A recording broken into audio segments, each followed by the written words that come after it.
జై శ్రీమన్నారాయణ.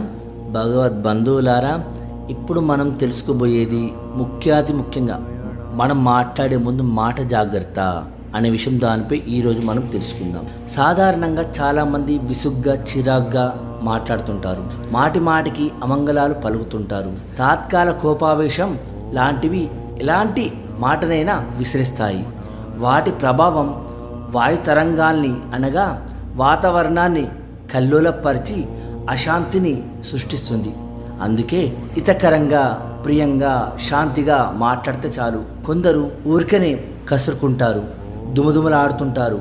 ప్రతి మాటకి ఊతగా ఒక అమంగళ వాక్యమో, ఉదాహరణకి వాడి దుంపదిగా, చచ్చాంపో, ఒళ్ళు మండిపోతుంది వంటివి అమంగళం క్షమించుగాక నిందాపదమో అశ్లీలమో లేకుండా మాట్లాడలేరు. ఇలాంటి మాటలు వారి మనోభూమికల్ని కల్మషం చేస్తాయి.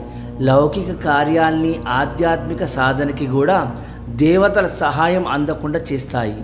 జై శ్రీమన్నారాయణ.